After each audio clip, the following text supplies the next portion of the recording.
दोस्तों, भारत एक ऐसी भूमि है जहां हर त्योहार, हर पर्व और हर धार्मिक आयोजन अपने आप में इतिहास और संस्कृति की गहरी छाप छोड़ता है। और जब बात होती है महाकुंभ की, तो यह केवल एक धार्मिक मेला नहीं होता, बल्कि यह होता है आस्था, श्रद्धा और विश्वास का सबसे बड़ा प्रतीक। करोड़ों लोग हजारों सालों से मां गंगा के स्नान करने और अपने पापों से मुक्ति पाने के लिए यहां आते हैं। एक पवित्र पर्व, एक अस्वर्णिम अवसर।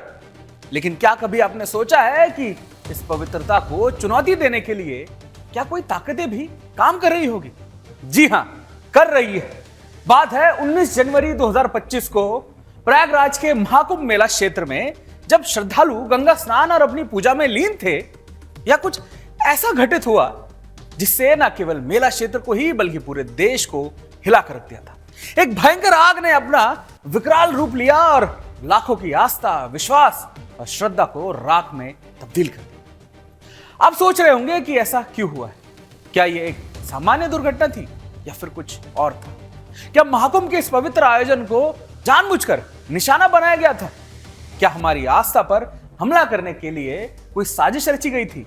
चलिए इसी मुद्दे को समझाते हैं, लेकिन पहले आप ये रिपोर्ट देखिए।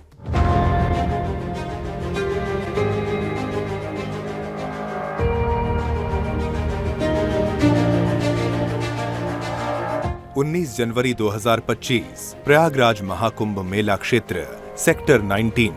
एक ऐसा दिन जब पवित्र महाकुंभ के आयोजन के बीच आग ने पूरे मेला क्षेत्र को अपनी चपेट में ले लिया।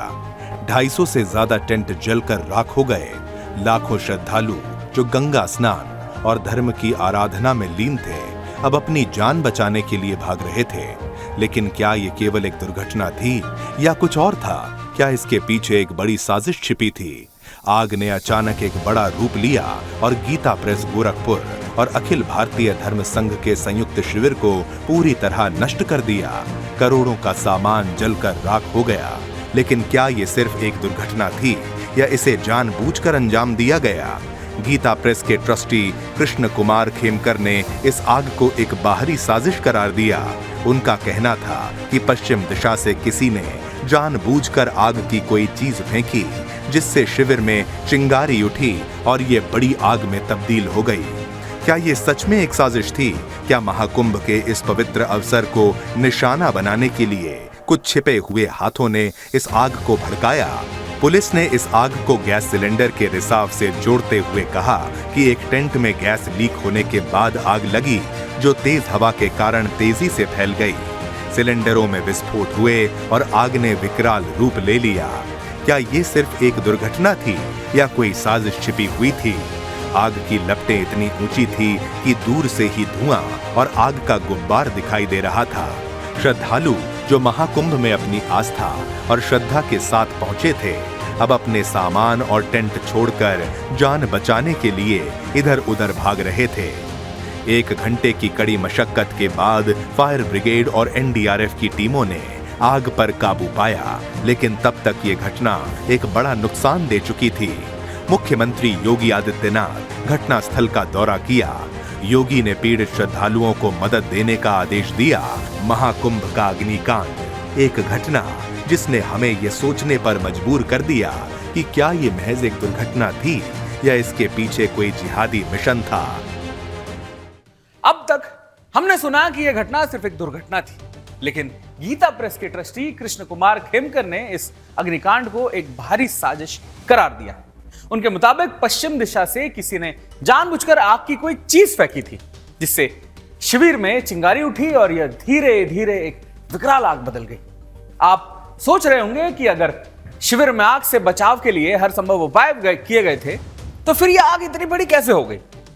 खेमकर जी का दावा है कि शिविर में किसी भी प्रकार की आग से जुड़ी गतिविधि की सख्त मनाही थी, फिर भी यह हादसा हो चुका है। खेमकर जी ने क्या क्या खुलासा किया है, चलिए आपको सुनाते हैं। ये शिविर अखिल भारतीय धर्म संघ और गीता प्रेस से संयुक्त रूप से लगा हुआ है।